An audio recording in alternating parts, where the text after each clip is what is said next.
I'm Ethan. The day my father's will was read, my mother told my 84-year-old grandfather there was no room for him and made him sit in the back like a stranger. Then in front of everyone, she erased my name from the company I helped build like I never existed. But what she didn't know was, my father had left another will, with my name in it.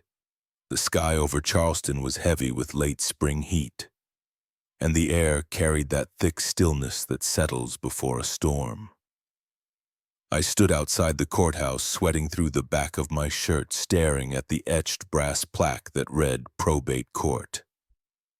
My hands were clammy, my throat tight, not from the weather but from the weight of what was about to happen. Dad had been gone for nearly 2 years, and this was supposed to be closure. At least that's what I told myself as I reached for the door. Inside, the room was colder than I expected. The air conditioning hummed too loud. It smelled like furniture polish and something sterile, something final. A cluster of people stood near the front rows, dressed in expensive suits and fake smiles. The lawyer, Mr. Crane, stood near the podium, shuffling papers. He didn't even glance up when I entered. I spotted Thomas immediately. My brother always looked like he walked out of a Wall Street ad, perfect hair, pressed suit. His arm wrapped around Sophie, who wore white like she was attending a rehearsal dinner. She glanced at me, blinked once, then looked away. I found an empty seat halfway down the aisle and sat quietly. My name wasn't on the printed seating chart at the front, but I wasn't surprised. I wasn't even sure I was supposed to be here. Ruth hadn't said a word to me in weeks, not since the last passive-aggressive voicemail about showing up to pretend like you care. She entered the room exactly 3 minutes late, clicking heels echoing across the marble floor. Her dress was navy, structured, deliberate. Cold. She didn't look at me as she passed, didn't even flinch when Thomas leaned in to whisper something to her, and she smirked. I shifted in my seat, heart picking up speed. Ethan. I turned. Linda Shaw, Dad's longtime friend and former legal advisor, gave me a small nod and sat 2 seats over. We hadn't spoken in months. I nodded back, but the tension in my chest didn't ease. Mr. Crane tapped the microphone. The room quieted. Thank you all for coming to honor the late Gerald Walker. Today we will read the contents of the final will and testament dated July 2021. I barely heard the rest, my focus locked onto the door at the back of the room.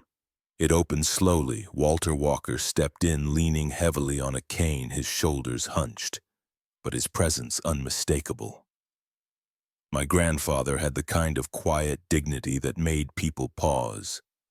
Even now, at 84, he carried himself like he still had wars to fight. No one moved to greet him. He looked around, eyes scanning the crowd. When his gaze met mine, something in me settled. I stood and waved him over. He made his way down the aisle with slow, deliberate steps. But as he approached the front rows, Ruth suddenly stood. "There's no space here," she said flatly. "There are seats in the back."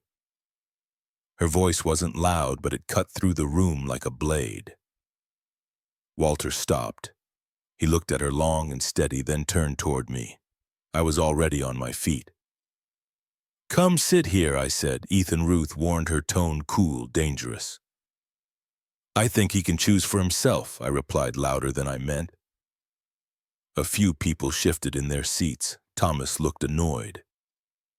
Sophie rolled her eyes. Mr. Crane cleared his throat and kept reading. Walter lowered himself beside me, hand trembling slightly as he rested his cane across his lap. "Thanks, kid," he whispered. I didn't reply. My jaw was too tight. The reading continued. Most of it was predictable. Property distributions, donations to charity. Thomas was named primary executor, of course. The company, Walker Real Estate, was officially his now. Sophie beamed as the assets were listed. My name wasn't mentioned. Not once. No in trust. No in memory of. Nothing. Ruth didn't look at me, but I could see the tension in her shoulders, the slight twitch of a satisfied smile playing at the corner of her mouth. Walter's hand gripped mine under the armrest. Gerald wouldn't have wanted this, he said softly. I believed him. But what I felt in that moment wasn't betrayal. It was erasure, and something deeper, sharper rising in my throat that I didn't have a name for yet. Mr. Crane wrapped up with some closing legalese, then invited people to gather in the adjoining room for light refreshments. I stayed seated, staring at the name Thomas Walker printed on every page of that will. My father's signature sat at the bottom, neat and familiar. But it didn't feel like him. It felt like something else entirely, something altered. Walter stood first slowly, then offered me a hand. I took it. I'm not going anywhere, he said, his voice firm despite the frailty in his bones. Neither was I. The reception room smelled like stale coffee and old wood. People drifted in groups around the hors d'oeuvres table, sipping sparkling water, whispering in polite tones that still carried judgment. I stood near the window away from the crowd, pretending to be interested in the view of the courthouse parking lot. Walter had already left. The strain had been too much and he needed rest. I didn't blame him. After everything he'd been through today, being shoved to the back like an afterthought, he had every right to be done with it. I couldn't shake the silence. My name hadn't been said once in that entire reading. It echoed louder than if they had stood up and shouted that I didn't belong. In the hallway, I leaned against the paneled wall, staring at the floor, trying to remember the exact day my father told me about the will. It had been spring 2017 the last time we had lunch, just the two of us. We sat outside the seafood place on Folly Road. Dad had ordered crab cakes and said out of nowhere that he'd made changes to his will. He said something about legacy, fairness, building something for both of his sons. Not just the one who wore ties and smiled for cameras. I remember him looking me straight in the eye and saying, "When the time comes, you'll have what you need, Ethan. It's all written down." Now, standing in that courthouse, I felt like I'd dreamed the whole conversation. My fingers itched. I wanted to demand answers, but I didn't know who to ask. Thomas walked by, phone to his ear, Sophie trailing behind him. She glanced at me briefly, then looked back at Thomas like he was the only thing in the room worth paying attention to. He was laughing about something, probably already talking about his new role at the head of Walker Real Estate. My stomach turned. I caught sight of Linda Shaw sitting quietly at the far end of the room, flipping through a leather-bound planner. I hadn't spoken to her since the funeral. She used to be like family. She was in our house every holiday when I was a kid, sitting next to my father in meetings, sharing inside jokes I never quite understood. After his death, she faded into the background, replaced by corporate attorneys and PR agents. Now she looked up, met my gaze, and offered a small nod. I crossed the room. "You doing okay, Ethan?" she asked, voice low, cautious. I shrugged. I didn't trust myself to answer out loud. She closed the planner and motioned for me to sit. I hesitated, then lowered myself into the chair beside her. "It felt off in there, didn't it?" she said. "More than off," I replied. "It felt wrong." She nodded slowly, then tapped her fingers against the arm of her chair. "Gerald told me he made updates in 20 and I wasn't involved directly, not after he brought in Crane and Associates, but he called me that summer. Said he wanted you to have a stake." I looked at her, blood pounding in my ears. "So why didn't that come up in the reading?" Her eyes flicked toward the crowd. "Ruth, she controls everything now. The narrative, the documents, the lawyer. If there's a version of the will that includes you, it's either buried or destroyed." I swallowed hard. I remembered Dad being deliberate about everything. He was a control freak in the best and worst ways. He wouldn't have just said something like that if he didn't mean it, and he wouldn't have left it to chance. Linda leaned in. I think there's a copy of the original will somewhere, maybe even on file with Crane's office, assuming they didn't purge it under pressure. Pressure from who? She didn't answer. She didn't have to. I stood, the blood in my legs rushing hot. I didn't even realize I was moving until I found myself back in the main hall, pushing through the lingering guests, heading straight for Mr. Crane. He was in conversation with Ruth and Thomas, both of whom stopped talking the second I stepped up. Crane looked mildly annoyed, like I'd interrupted a golf story. I need to ask you something, I said, trying to keep my voice calm. Was there a prior version of the will? Crane blinked, glanced at Ruth, then smiled thinly. Mr. Walker, the version read today is the final legal testament of your father. That is what the court has recognized. That's not what I asked. Was there a prior version? Crane shifted his weight. That's privileged information. If you're not named in the current document, I'm afraid I'm not authorized to share details about any prior drafts. Thomas folded his arms. You really want to embarrass yourself like this? Ethan. I ignored him. You're telling me if there was a will that mentioned me, I don't even have the right to know it existed. Crane's voice stayed polite. Too polite. You have the right to pursue a legal inquiry through appropriate channels, should you believe there is an issue with the will. Beyond that, I can't comment. That's convenient, I muttered. Ruth stepped forward, her voice like ice. There was no other will. Your father made his wishes clear. Let's not drag his name through courtroom mud because you can't accept reality. I stared at her. Her eyes were cool, unflinching. She didn't blink. Linda moved in quietly beside me, placing a light hand on my elbow. Come on, Ethan, she said. But I didn't move. Not yet. Because in that moment I realized something. The calm they wore wasn't confidence. It was fear, and that gave me something I hadn't had in a long time. Leverage. I followed the flow of guests down the hallway, past the courtroom doors, and into the adjacent reception room. The space was brightly lit, full of soft music and catered trays of finger foods that felt absurdly out of place. Everything about the gathering screamed controlled civility, but underneath it all I could feel the stiffness in every smile. The entire room radiated polite contempt, like a country club brunch where no one dared speak too loudly unless they were holding a checkbook.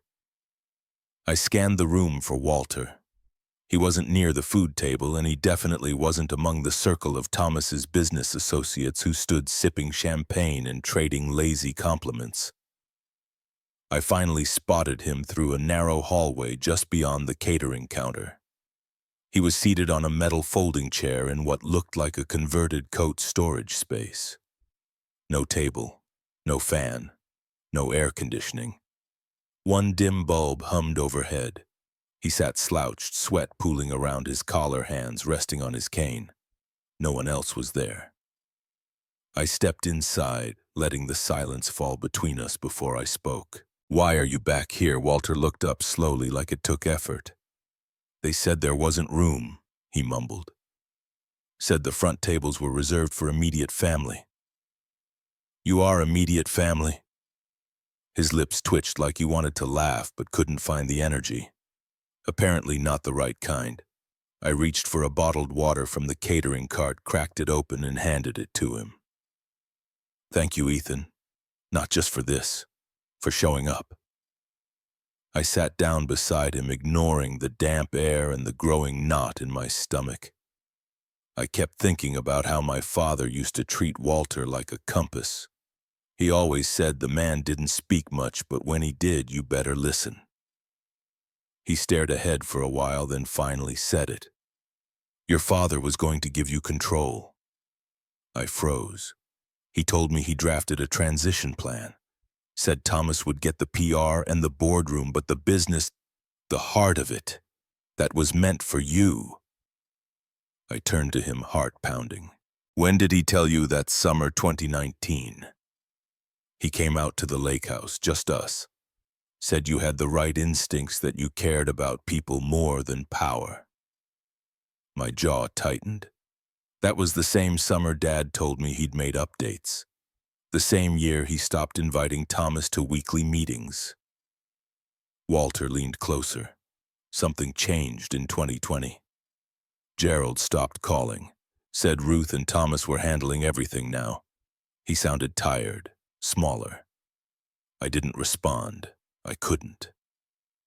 My mind was already spinning. I pulled out my phone and opened the company website. Walker Real Estate had recently merged two of their biggest commercial holdings under a new LLC. I clicked through the investor disclosures. Everything looked polished, well-branded, too clean. Then I saw it. A memo signed in March 2020 listing Thomas as acting chief operations officer, a position that didn't officially exist in 2019. The paper trail began before Dad's health declined, before he should have needed any succession planning. Something wasn't right. I stood up and walked toward the hallway near the boardroom where the company's framed awards lined the wall. Most people passed them without care, but I stopped and scanned the plaques. One caught my eye. Thomas Walker recognized for executive restructuring and operations leadership, Q2 2020. I'd never seen that title attached to him before then. I turned and made my way back to Linda, who stood quietly by the drinks table. Her eyes narrowed when she saw my face. "You found something?" I showed her the website on my phone. "That's not right," she whispered. "That title didn't exist in the bylaws. Gerald would never have created a fake role. Could he have been pressured into signing off?" She hesitated. If Ruth and Thomas presented it during one of his weak spells, maybe. He trusted them more than he should have, especially her. I felt my throat go dry. And if they filed a new operating agreement without his knowledge? Linda looked at me sharply. "Then that's fraud." I exhaled, slow and unsteady. The picture was shifting and the pieces were falling into place faster than I could process. Whatever had been done to erase me from the will, from the company, from the family legacy hadn't just been personal. It was calculated. I looked over to Walter, still sitting quietly in the side room, staring at the wall like it held answers. No one had spoken to him. No one even noticed he was there. Thomas passed by a moment later, laughing loudly at something Sophie whispered in his ear. He didn't even glance in our direction. That's when I knew. This wasn't just about inheritance. It was about power, and someone had stolen it long before the will was ever read. People were gathered near the center of the reception hall where Ruth stood, flanked by Thomas and Sophie. A makeshift podium had been rolled in front of the catering table, and a small mic setup buzzed faintly as the last few guests found their seats. I hadn't noticed the shift until Linda tapped my elbow and nodded in that direction. "Your mother's about to speak," she said under her breath. "Might want to brace yourself." I stayed toward the back, close enough to hear, but far enough not to be pulled into the spotlight. Ruth's heels clicked twice as she stepped to the mic. The room hushed. "Thank you all for joining us today," she began, voice polished, perfectly composed. "Gerald would have been honored to see so many of you here supporting the future of this company and our family." I felt a cold knot form in my stomach. As most of you know, Thomas will be stepping in as the executive director of Walker Real Estate, continuing Gerald's legacy of excellence. We have no doubt he will lead with strength and vision. Soft applause rippled through the room. Sophie smiled like she was already posing for press photos. Ruth lifted a hand, pausing the room. "I also want to take a moment to address some confusion that has been circulating." I shifted, suddenly alert. There have been questions regarding certain expectations from other members of the family. She didn't look at me, but the pause she took was long enough for every head in the room to turn my way. Whispers flared behind cupped hands. Some of you may have wondered why Ethan was not included in the operational plans. Let me be perfectly clear. Gerald made his decision with a clear mind and a clear heart. I took a step forward, but Linda touched my arm. "Let her finish," she whispered. "It's no secret that Ethan has struggled to find stability," Ruth continued. "Freelance work, creative pursuits, a general lack of interest in the company. These are not faults, but they are not leadership qualities either." A quiet hush overtook the room. I could feel the heat rise in my face. My palms were sweating. Gerald loved his sons equally, but he understood that not everyone is built to carry the weight of an empire. Some build, some watch. Sophie tilted her head, smiling that slow, pitying grin. "And that's why Thomas was chosen. For his focus, his strength, and his loyalty." She stepped back slightly and scanned the room, finally letting her eyes rest on me. "We wish Ethan the very best in whatever path he chooses." There was a pause, a heavy, deafening pause. I moved before I could talk myself out of it.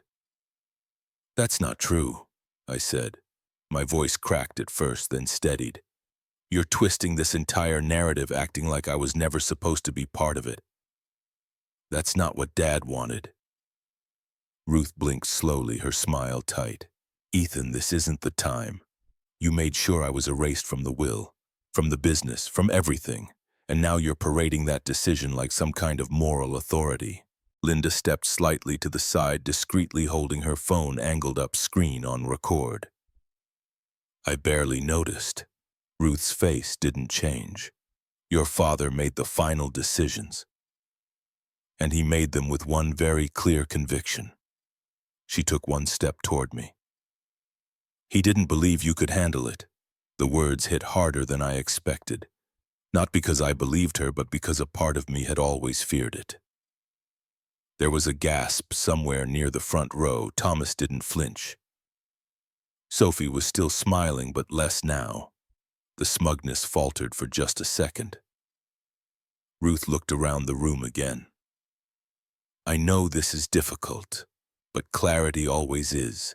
We are moving forward, and we hope everyone here will support Thomas in the years ahead." She turned back to the mic. "Please enjoy the refreshments." I stood frozen as the guests broke into nervous chatter. Plates clinked. Music resumed. But something in the atmosphere had shifted. I turned to Linda. Her expression was calm but sharp. "You got that?" Every word she said. Then she slipped her phone into her bag and looked me dead in the eye. Now we wait. The next morning I met Linda at the old house on Bayberry Lane. The place hadn't changed much. The shutters still needed paint, the porch swing still leaned slightly to the left. My father's garden beds were overgrown, the azaleas pushing up through a mess of weeds. It was the kind of quiet only old houses know, thick with memory and dust. Linda unlocked the door and stepped aside to let me in. We didn't speak at first. The smell of cedar and old paper pulled something tight in my chest. I hadn't been back here since the funeral. Everything still felt suspended, like he might walk out of the den any second and ask what we wanted for dinner. She led me to the study, past shelves lined with hardcover biographies and old real estate law manuals. The heavy desk was still there, the same brass lamp, same leather blotter pad worn along the edges. Linda knelt near the file cabinet and opened the bottom drawer. "He kept this here," she said. "He told me once if anything ever looked wrong, I'd know where to look." She handed me a manila folder, thick and creased. I took it with both hands. Inside was a copy of a will dated August 7, 2019. Gerald Walker's signature at the bottom. Notarized, witnessed, and there listed under provisions for corporate succession was my name. Not just mentioned, appointed, primary beneficiary of the family trust, successor trustee of Walker Real Estate pending age 35 or demonstrated leadership competency. A clause in my father's exact phrasing. I ran my thumb along the page, the ink slightly smudged near the bottom where he'd signed. "There's more," Linda said. She opened her laptop, clicking through folders until she found a string of emails labeled "Forwarded Ethan Transition Plan." She turned the screen to me. The subject line read, "Follow-up, August Draft Review." In the body of the email, my father had written, "I want this to be clear. I'm naming Ethan because he sees the people, not just the profits. He'll need guidance, but he has the spine to do what's right. Ruth doesn't agree, but I've made my choice." It was dated October 2019, 5 months before his first hospitalization. I sat down hard in the armchair. The weight of it hit me in waves. I wasn't crazy. I wasn't forgotten. I had been chosen, and someone had buried it. Linda handed me another document, this one newer. A digital signature dated April 2020, authorizing a revised will, the one read aloud in court. My name removed, Thomas elevated. Ruth added as successor trustee. It didn't just overwrite the old will, it reversed it entirely. "Do you think he actually signed that?" I asked. She shook her head slowly. "The signature is clean, but not the metadata. Look at the timestamp." She pointed to the PDF properties. It had been edited on a device registered to Ruth Walker. The same day my father had been admitted to the hospital for a second round of neurological evaluations. He'd been under heavy medication, in and out of lucidity. I stared at the screen. My heart thudded slow and deep. "What now?" I asked. Linda sat across from me. "If you want to contest the will, it'll be long, expensive. Ruth has money lawyers' influence. They'll drag every part of your life into the courtroom and twist it." "I know. It'll hurt." I nodded. "But if you don't do it, she wins. Thomas wins. Your father's word dies in a file drawer." I leaned forward, elbows on my knees. The pages of the old will rested on the coffee table in front of me. I could see the faded pencil note in the margin. Gerald's handwriting. "Revisit with Ethan, Thanksgiving." I remembered that Thanksgiving. He canceled last minute. Said he had to handle something with the company. I looked back up. "Let's file. Whatever it takes." Linda nodded once. "Then we begin." The courthouse lobby smelled like old paper and floor wax. I clutched the folder to my chest, heart steady but hands sweating.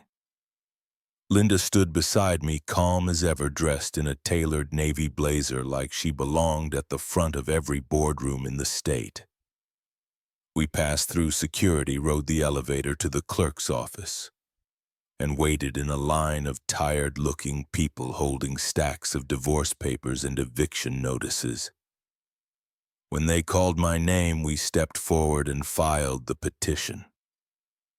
It felt surreal handing over those documents, like placing a match near dry wood and daring it to burn.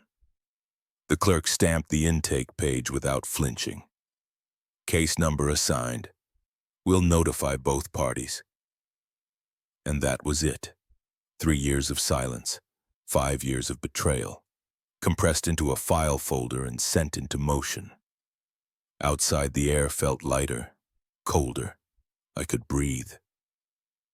Linda didn't say much as we walked to the car, but she handed me a list of firms she knew would try to counter. Ruth wasn't going to let this go quietly. By the time I got home, the first blow had already landed. A letter from the firm representing Thomas and Ruth accusing me of defamation and intent to harm the company's reputation. It came wrapped in a threat of a countersuit. The ink wasn't even dry on the petition, and they were already striking back. I showed the letter to Walter that evening. He sat on the porch wrapped in a blanket, sipping sweet tea like it was the only thing keeping him upright. "You think they'll actually go after you?" They already are, I said, handing him the page. Ruth's name is all over it. Walter read it slowly, squinting at the margins, then folded the letter and set it on his lap. Then I guess it's time I said what I should have said 3 years ago. I looked at him. I'll testify. I didn't expect it to come out so firm, so final. You sure? He nodded. I saw Gerald write that will. I heard him tell Ruth it was final. I know what that man wanted, and I watched them erase it while he was too sick to fight. My throat tightened. He'd been waiting for someone to ask. The next few days passed in a blur of lawyer meetings, affidavits, and phone calls. Linda connected me with a legal team in Charleston who specialized in family estate fraud. They took the case after one look at the metadata on the digital files and Linda's recorded audio from the reception. Meanwhile, Thomas went quiet. Sophie didn't. She called me. I almost didn't answer when I saw her name, but something told me I needed to hear it. She sounded nervous. Ethan. I don't know what's happening, but Thomas has been locking himself in his office at night. He says he's protecting the company, but he's shredding things. Files, notes, I don't know what to do. Why are you telling me? Because I'm starting to think maybe you're not the problem. There was a long pause. They're scared, she whispered. That's why Ruth's pushing so hard. She thinks if she screams louder, the truth won't echo. I didn't know what to say. I wasn't sure if Sophie was looking for redemption or just a way out of the blast zone. A week later, the court accepted the case. We were officially on the docket. Pre-trial discovery would begin within 30 days. Ruth exploded. She sent a cease and desist through a third firm claiming I was harassing the family and trying to extort money. Her letter accused me of mental instability, of being manipulated by outside forces, and of dragging Gerald's name through the mud. Linda laughed when she read it. That woman is rattled. I didn't laugh, not because I was afraid, but because I knew this was just the beginning. This wasn't just about inheritance anymore. It was war. The next morning, my phone exploded with alerts. Threads on social media were full of clips from last night's reception. Someone had filmed Ruth's speech, where she dismissed me for everyone to hear. The video showed her voice calm, her tone polite but razor sharp. She said things about me not being competent, about being an artist who never understood business, about being a liability. Someone in the comments called me an embarrassment. Others called for Ruth to apologize. Walker Real Estate's logo was trending with criticism. Headlines questioned Ruth's leadership. People who used to support the company started posting things like ethics matter and real legacy or illusion. My inbox filled with messages from clients asking if they should be their business elsewhere. Partners wanted reassurance. I sat in the living room with Walter. He was wrapped in a plaid blanket, sipping tea, looking smaller than I remembered, but his eyes were still steady. I showed him the video. He paused it at the moment Ruth looked directly at me. Her eyes narrowing, crunch of glass in the background. Ruth strode forward to the mic as if she owned the room, then sunk into that final line of hers. He closed the laptop gently. He's angry now, he said. They can't just erase your name and expect nobody to notice. I nodded. Sophie called later in the day. Her voice was tight. Ethan, I don't know if I should even bring this up, but Thomas is trying to get Ruth to issue a statement denying Grandpa ever said anything about you. He wants to wipe out any public proof that your name was ever in the old will. I felt a cold wave through me. Why? She hesitated. He said distort mistruths so people stop believing anything that doesn't support our new narrative. He wants public perception under control. I closed my eyes. Even now, with all this coming out, they want to rewrite history. We have to give people something real, I said. That night, a local news station aired an interview request. Walter agreed to go on camera. They filmed him in his home garden. He wore the faded jacket Dad used to like, and he spoke quietly about how Gerald always believed Ethan had integrity more than ambition, more than polished speeches. I watched the live stream with my heart hammering. People typed "Respect Walter Walker" in the comment section. Some others said Ruth must answer for what she said. Meanwhile, Thomas issued a statement through the company PR department telling everyone that the old will was just an idea, an early draft with no standing. He asked people not to believe rumors. Public opinion was shifting. Interviews, op-eds, Facebook groups forming. Walker Real Estate began losing small clients, locals who remembered Dad's name, people who had done business with us for decades. That tension carried into the next day at the company's headquarters. Employees whispering, custodians, secretaries, middle managers all looking at me differently. Some nodded in halls, others avoided me. In a meeting, Thomas tried to address it. He stood at the front of a glass boardroom, hands planted on the table. He said there was no valid document naming me, that nothing besides what was in the court filing mattered. Walter walked in, supported by his cane. The hush in the room was immediate. Thomas turned to him and said that Grandpa's words were memories at best, nothing documented. Walter's voice carried across the room. I believe Gerald wanted Ethan to have a future with this company. I have seen the drafts. I have the drafts. Thomas's face went white. The room held its breath. That was the moment everything shifted. Sophie was staring at Thomas. Ruth was seated at the end of the table, face impassive, yet I could see her hands trembling. The momentum was on our side now. I stood up, letting that awkward scent settle around me. Then I left the room. I walked out of the boardroom and across the marble foyer, the click of my dress shoes echoing off the high ceilings. I needed air. I needed space. I ended up on the terrace, the city lights of Charleston flickering in the distance beneath a sky just past sunset. The hum of traffic was faint, carrying the promise of routine life continuing elsewhere. Not here. My phone buzzed. Sophie, I answered. Ethan, there's something you need to see, she said. I'm at the old offices downtown. They still have ledgers stored in the basement. Documents from as far back as 2018. I met her 20 minutes later. The warehouse district smelled of dust and oil and old concrete. She led me to a metal file cabinet, padlocked but old enough that the hasp was rusted. Inside were binders full of donations, receipts, correspondence. Some had Gerald Walker's signature, others were in Ruth's own handwriting. One folder listing charitable grants included a payment to an organization in Savannah supporting historic preservation.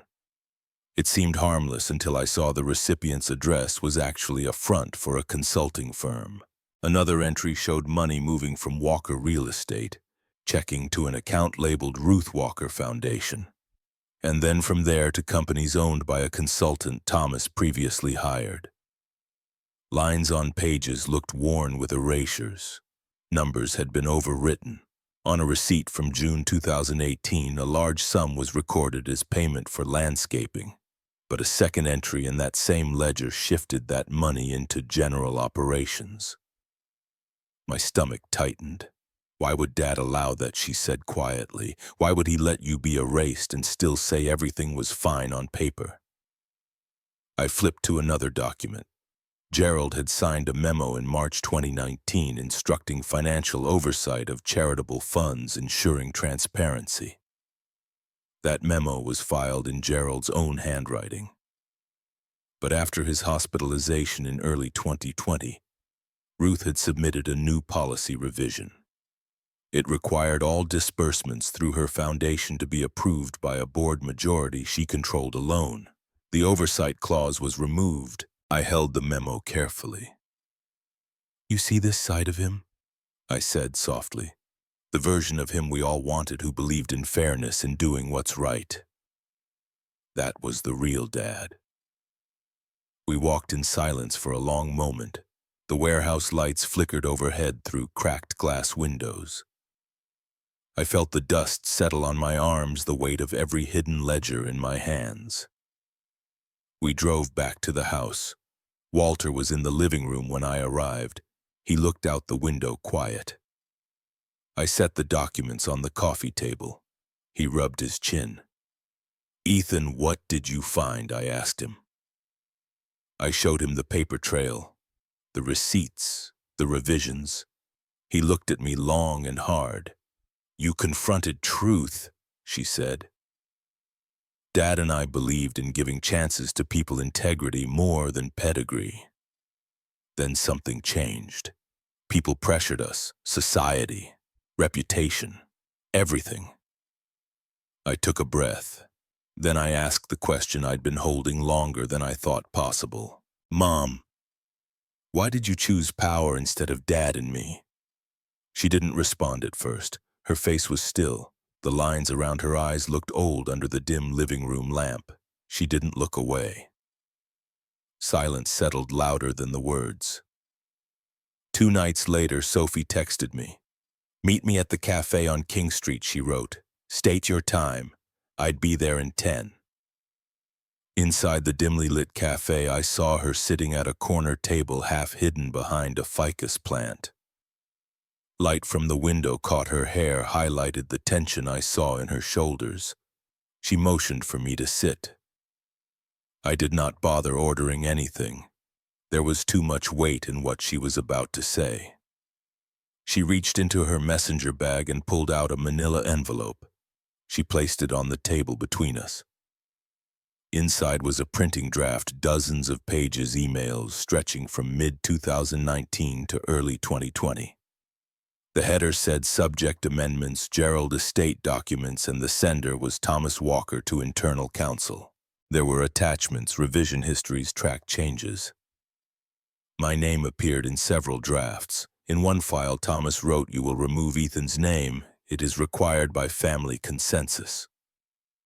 In another, he suggested changing trustee responsibilities to exclude me entirely. There was one version where I was named trustee successor, but Thomas altered clause referencing oversight. I touched the paper, smelled the printer ink. I felt both vindicated and violated. Vindicated because my father's handwriting was there. Violated because someone I trusted, my own brother, had forged parts of this story. Sophie looked at me with something like regret. "I never wanted this," she said. "Thomas told me if I spoke, I would lose everything. My voice, my place, my future. I kept quiet for months because I thought keeping the peace was safest." I nodded, understanding the fear, but feeling disgusted. Keeping peace had meant complicity. I asked Sophie if she had forwarded these to Linda. She said yes. Within hours, Linda reviewed every page. She phoned me that evening. "Dad's signature is legitimate," she said. "The metadata lines up. The digital trail cannot lie." I remembered when Dad used to talk about integrity in his quiet voice when he thought no one was listening, when he said being honest matters more than being rich. Sophie wiped her palms on her jeans. I saw them shake just slightly. I held her hand. "You're doing the right thing," I said. She looked down. "I don't know if I can face them in court," she said. The thought struck me like a physical blow. It was one thing to have proof. It was another to expose someone you lived with for years. "You won't be alone," I said. "The truth is on our side." We made a plan with Linda. Sophie agreed to sign an affidavit. She would appear in court and testify about the email draft's revisions and how Thomas pressured her to change parts. This affidavit could crack the case wide open. Sophie swallowed. "I know people will hate me. Thomas will say I'm lying. Ruth will turn her back, but I cannot live knowing I sat by when they erased my name." Her voice shook a little. I placed a hand on her shoulder. "It's worth it." In the soft glow of the cafe's hanging lights, I saw something shift in her eyes. Resolve, a quiet kind of courage. We sat together, hands intertwined, watching as dusk deepened outside the windows. "The next day before sunrise, I will deliver the affidavit," Sophie said. The courthouse steps were slick with morning dew when I showed up, the sky a pale wash of peach and gray. I clutched a folder under my arm, the affidavit Sophie signed, inside it hard copy of the emails, the draft specs of metadata, Gerald's signature. I had never been more awake. Inside the courtroom, the judge's bench rose like a monument, flags flanking panels of polished wood. The gallery was full. Reporters, locals, older clients of our family business. Thomas and Ruth sat at the defense table, faces composed but shoulders tight. Sophie was beside them, pale, Linda next to me. Walter seated slightly behind Kane, resting on his lap, eyes steady. The clerk called the case. Mr. Crane stood first, representing Ruth Walker and Thomas Walker, asking for permission to argue that the 2021 document read aloud in court had been legally executed, signed, witnessed, notarized, and therefore valid. He presented that document, laying it flat on the evidence table, smoothing corners with fingers. Then I stood. My voice sounded unfamiliar in the hush. "Your Honor," I began, my throat dry. "I present to you the 2019 will authored by Gerald Walker with my name named under provisions for succession and trustee status. I provided email threads, draft versions, Sophie's testimony, Linda's verification of metadata showing editing timestamps and signature files." The opposing counsel objected. They argued that the 2019 draft was not final, that any earlier document not filed officially could not override the formal will executed in 2021. They questioned the legitimacy of the email chain, citing potential manipulation or coercion under Gerald's illness. Walter rose. "Support me," he said calmly. "I believe Gerald wanted Ethan to have a future in this company. I have seen the drafts, I have seen the truth in his handwriting lines." He paused, voice firm even when quivering slightly. "My grandson has integrity. Integrity matters more than power or polished speeches." A ripple of murmurs ran through the courtroom. Thomas's lips pressed tight. Ruth blinked slowly, something like frustration parting her features. Sophie shifted in her seat, giving a small nod toward me. The judge leaned forward. He asked both sides to present final evidence, transcripts, and witness declarations, including Sophie's affidavit. My stomach coiled tight. I saw Ruth's face. Her jaw clenched. She rose, clutching her purse, eyes cold. Without waiting for rebuttal, she stood. I couldn't believe she was about to leave. The room held its breath. Ruth paused at the doorway, glanced back. She said something, but either the mic cut out or no one heard. Then she walked out. Thomas half stood as if to follow, then sank back into his chair. Sophie's eyes widened briefly. Linda nodded. Walter leaned forward in his chair. The judge called for a short recess to review all materials. Thomas stared at the empty doorway Ruth left through. Light from the window shifted across his features, shadows softening in his eyes. I sank into my seat, heart thudding. The affidavit, the metadata, the 2019. Will they were finally here in court, undeniable. And yet something told me this was far from over. The court reconvened, mid-morning sunlight filtering through tall windows onto polished oak floors. The judge, robe pristine, finally delivered the verdict I had been waiting for. He affirmed that the 2019 document was a valid last will and testament. I was granted inheritance of 40% of the shares in Walker Real Estate. My name restored in legal standing. A hush fell. I saw Thomas's jaw drop. Ruth's lips parted in silent shock. Sophie's fingers clenched tightly together. Walter let out a breath he was holding. Linda's eyes glistened. The defense table erupted in muffled protests. Thomas tried to object, cursing quietly under his breath. Ruth stared straight ahead, eyes hard like stone. The judge held up a hand. He ordered Thomas demoted from executive director to junior board member and instructed a civil investigation into financial misconduct within the company. Ruth was ordered to appear before regulatory review for her charity foundation's lack of transparency. As the courtroom emptied, reporters flooded toward the entrance. Cameras flashed. Sophie moved beside me, face pale. Thomas followed her with a cold look. I felt his eyes fall away when she turned and walked out without a word. Then Sophie did something I hadn't dared hope for. She stopped in front of him, looked at him with something like pity. "I don't think I can do this anymore," she said softly. "I will not marry someone who built lies around his own family." Then she walked away, her posture stiff but determined. Outside the courtroom on the steps, I saw people gathering. Clients, neighbors, former employees. Some shook my hand, others nodded or whispered congratulations. The local news van parked nearby, reporter calling out for comments. Ruth stood to the side, face red, shoulders rigid. Walter approached me, cane tapping lightly against the stone. He placed a hand on my shoulder. "You showed them," he said quietly. "Your father would be proud." I swallowed, throat dry. Part of me wanted to celebrate. Part of me felt drained. The fight had cost more than I expected, family torn, relations broken. But for the first time I felt the weight of my name, the legitimacy of my place. My father's wishes had not been erased.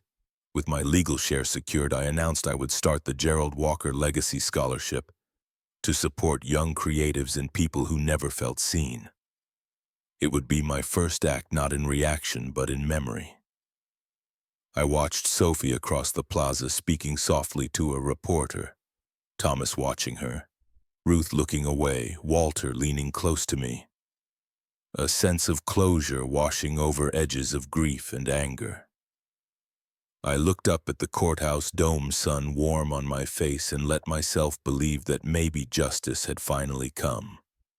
The warmth of late afternoon light filtered through the front windows of my grandfather's house. Walter sat in his favorite armchair by the fireplace, its brick hearth worn smooth by years of sitting. I stepped in quietly, carrying 2 mugs of tea. He looked up and nodded as if somehow he already knew I was back. I set 1 mug beside him. The steam curled up sweet with honey and lemon. He studied me for a long moment, then he said, "Your worth does not come from what you own or what others say about you." He placed a hand over mine. "I believe who you are is enough." His words sank in. I felt years of shame and silence lift just a little. I had fought for paperwork and justice, for proof and recognition. But what I needed most was to believe that I mattered beyond all of it. Ruth was gone. I learned that morning she packed her things and flew out of Charleston, leaving no forwarding address. Thomas released his executive title. He quietly stepped down and surrendered day-to-day control of Walker Real Estate.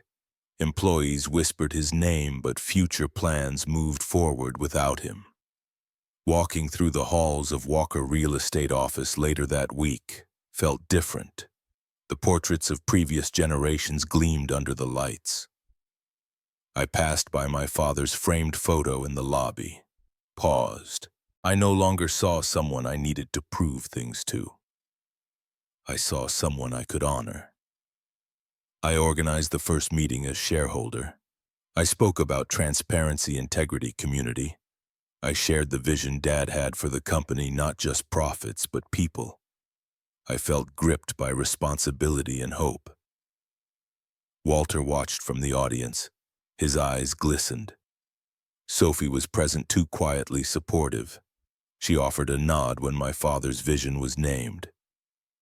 She stood beside me not as Thomas's fiancée, but as someone who believes in what is right. Evenings at home felt lighter.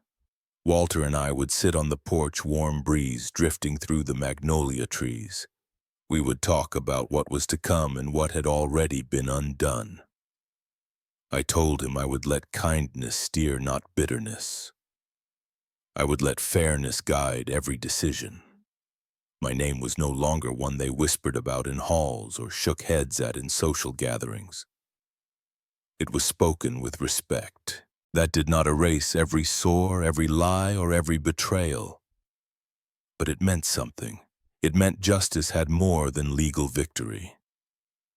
It had human meaning. I watched the sun set over Charleston from Walter's porch. Golden light spilling over rooftops, the sound of cicadas rising. I felt full, tired, grateful.